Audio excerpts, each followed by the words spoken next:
సంక్రాంతి పండుగ వచ్చే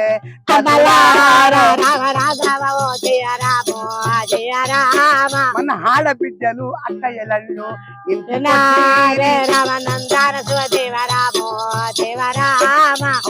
నూతన కొత్త సంవత్సరం అని ఈ పండుగ వచ్చిన ఆడబిడ్డలు అల్లుళ్ళు కొత్త పెళ్ళైన వాళ్ళు గాని ఒరే గాని కొత్త సంబరాలంటే పండుగ ఈ పండుగ సంక్రాంతి పండుగ. అవును, ఏ పండుగ అంటే ఇవాళ దినమంతా సంక్రాంతి పండుగ అంటే ఎవరిదంటే బలి చక్రవర్తిది.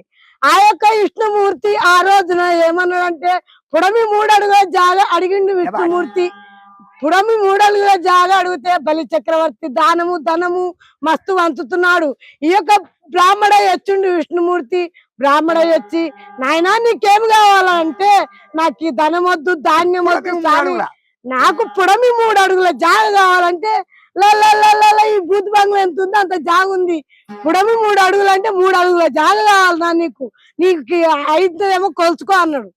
అంటే ఆ యొక్క విష్ణుమూర్తి నిజా రూపం దాల్చిండు. ఒక పాదం భూమి మీద పెట్టిండు, ఒక పాదం ఆకాశవేణి పెట్టిండు. ఒక పాదం భూమిలో పెట్టిండు, ఒక పాదం ఆకాశవేణి పెట్టిండు.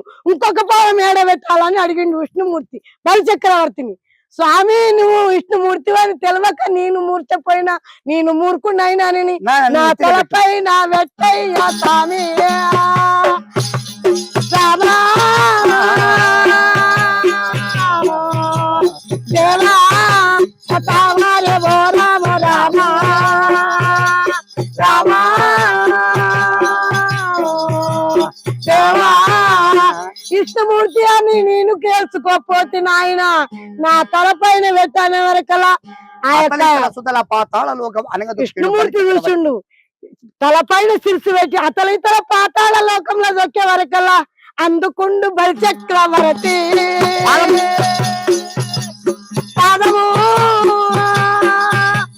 విష్ణుమూర్తి పాదము నాయన రామ రేవో రామ రామ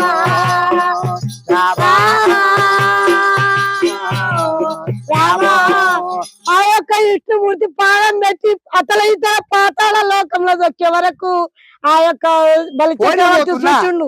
నేను పోతున్నానని విష్ణుమూర్తి పాదం అందుకొని నాయన నీ కాలం ఒక్క విష్ణుమూర్తి నన్ను వచ్చినవు గాని నాకేమి వరమిస్తావయ్యా రాజా రామ రామ రేమో రామ రామ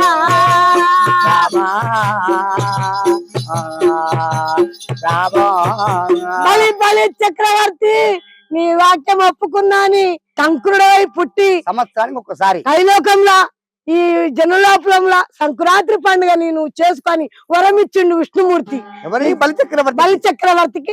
బలి చక్రవర్తి పండుగ సంక్రాంతి మకర సంక్రాంతి ఈ సంబరాలు చేసుకోనికే మనం అందరం అక్క చెల్లెళ్ళము ఆడబిడ్డలము అన్నదమ్ములము ఈ అందరం కలుసుకొని సంబరాలు చేసుకుందాం అయ్యా సంక్రాంతి పండుగ.